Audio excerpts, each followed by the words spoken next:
All right, here we go.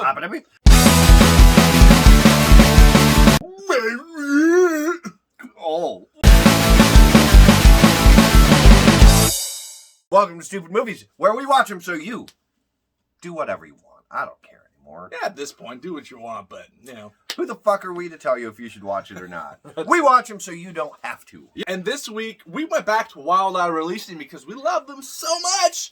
And checked out a brand new movie they just released called Death Rink. It says 2019, not rated, 74 minutes long. Directed by Daniel Zubiate, starring Amanda Courtney, Alan Humphrey, Kim Johnson. We're feeling wild, and we have eyes, and this was just released, so we watched it, and we miss going skating. So we went to a roller skating rink, actually we worked there, and we had to stay clean up, and somebody starts killing everybody that works there. Who is it? Who done it? So what was Death Rink about? So Death Rink is about a skating rink that someone died in back in the 80s. And so it got closed down for a long time. And then they have reopened it. And there's a bunch of high school kids working there now. Yep.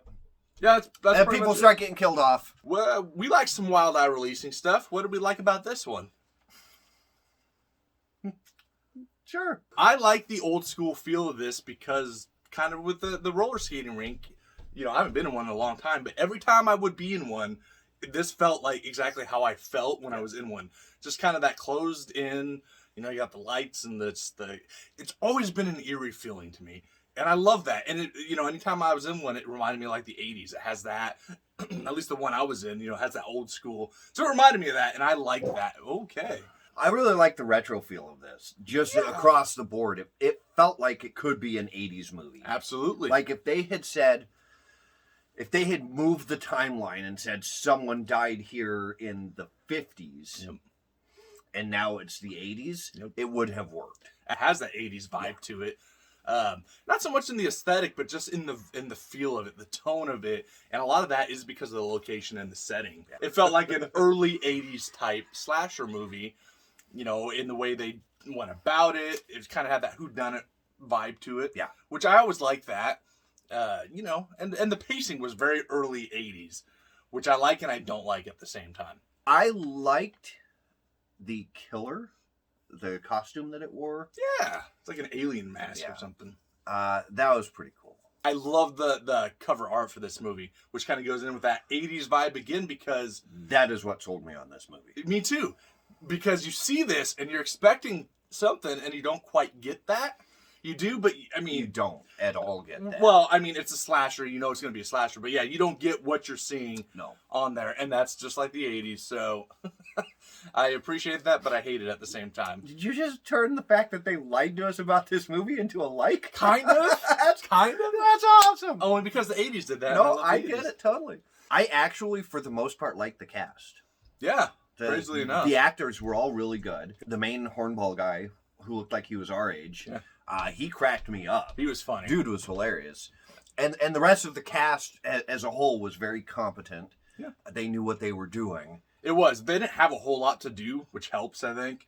Like, they just had to be there, and they just had to, you know, act like this, and that worked. And that's one thing that I like about this kind of story concept. It's your basic slasher movie. There isn't much to it. It's like, oh, something happened in the past. Somebody's coming back to kill people. And that's literally all it is.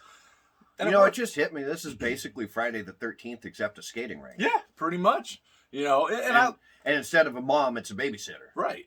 I like the score in this. I love the zingers they used, and it felt again like the 80s. Like you see a point of view of the killer or whatever, and it's like or whatever. I love that stuff. Well, no, it's just the face you made was like. You know, I love that stuff. It can create tension and be scary and stuff.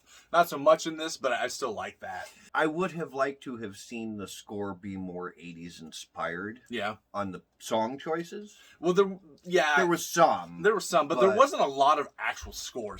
That's true. It was more zinger stuff, you know, little quick stings. And, yeah. There were some decent practical effects in this. There's a slit throat that looked pretty decent. Yeah. Anything else? No? No. All right. Well, I don't like roller skating, so what do we not like about Death Rink? I hated the pacing of this movie. The first 40 minutes, nothing happens. Yeah. It was so boring to start with. When it takes 45 minutes to get going, that's too long. Yeah. I mean, yeah, it gets a little more fun in that last act, but by the time you get to that, you're just kind of like, finally. You need to grab people in the first act. Yeah. You really do. The characters themselves were all just kind of bad. Yeah. They were all just nothing to them. Nothing to exactly. There's no impact when they got killed. There's no emotions. Yeah, and 45 minutes of setup to get to the first kill. Yeah. And then there's another like 15 minutes before the second kill. Yeah. The first kill, by the way, was horrible. When she was strangled with the phone cord. Oh, that's and lame. she just kind of didn't fight back, didn't just move. She was just kind of like, she didn't even make any noise. No, that's what I mean. There's no emotion. There's no impact to it. And I don't know if that was an intentional choice or bad acting. I don't know. So I'm going to make the assumption that they chose to make that a soundless kill, in which case, bad choice. They could have used more gore and more on-screen stuff, because, strangling somebody with a cord, that's stupid.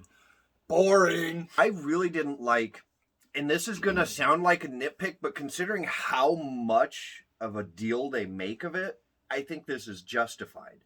Yeah. The whole phone call Satan bullshit. Yeah. Why? It had nothing to do. At no point do they go into it at all. No. I mean, I guess they're kind of using it as a red herring, maybe. But it never pays off, really. Yeah. It doesn't, because there's no revelation as to how that was happening. Yeah, or who it was or anything. I like the killer's mask and stuff, but I thought the reveal of who the killer was kind of, it was obvious and predictable. And I'm like, it's like, really? It's like, I called that like right away. 5 minutes in? Yeah, and I'm like, that's just, it had no impact again. Yeah. I think that's my big, it just wasn't like, oh shoot, really? And then looking backwards from that point, some of the killer's decisions made no sense. I think my biggest thing with this is it wasn't what I expected it to be. I was, by the cover and everything, I'm like, oh, this is going to be kind of one of those quick-paced, like horror slasher comedies with a lot of kills and blood and gore and a cool killer. And it didn't really have any of that. It didn't really have any of that. I think you're right. Yeah. I was disappointed. I was expecting better. And maybe I shouldn't have, because it's Wild Eye, and I know how that is. Maybe I should have set my expectations low. But let's close the skating rink. You want to go first this time? Yeah, I'll go first this time. Yeah, I was excited to see this, because this is the kind of movie I do enjoy. Typical straight-up slasher in a great location and setting. And it reminded me of that stuff, and I like that feeling. Good stingers, zingers, that kind of stuff. Cool killer mask. Acting was fine. It was shot pretty well. Like, quality-wise, it was pretty good. Some decent kills, not as much as I hoped, and not as much gore as I hoped. Reveal of the killer was weak. I still had some fun with it. I'll be honest. I still enjoyed it for what it was. I'm just going to go middle of the road and say 4 out of 8, because I did enjoy some parts of it, and then some I didn't. So, average. The acting really was good. I was bored by most of the characters. Yeah. It was just bleh. But the acting that went into them was really good. So that's not the actor's fault. That's the writer's fault. I laughed quite a few times, especially at the one main male character. Yeah. He cracked me up. I don't know. I would have liked to have seen this, but better. Tighten up the first half of the movie.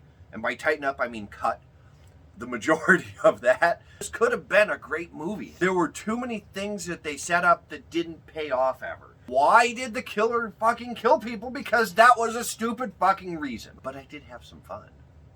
Like, once it started popping off, it got fun. Yeah, and that's how the whole thing should have been. The musical stings were great. I'll give it a 3.5 out of 8. Have you seen Death Rink? Let us know. Let us know in those comments below. Like and subscribe. Tell your friends. Just do it. Support indie horror. Head over to Facebook.com/StoopidMovies, Instagram @StoopidMovies, @DocSketchner, @TheHorrorPunk. You can also email us at StoopidMovies@Outlook.com. Before we go, oh no, take a penis, run over it with the roller skate, take a picture of the results, and send it to us. We're just scientifically curious.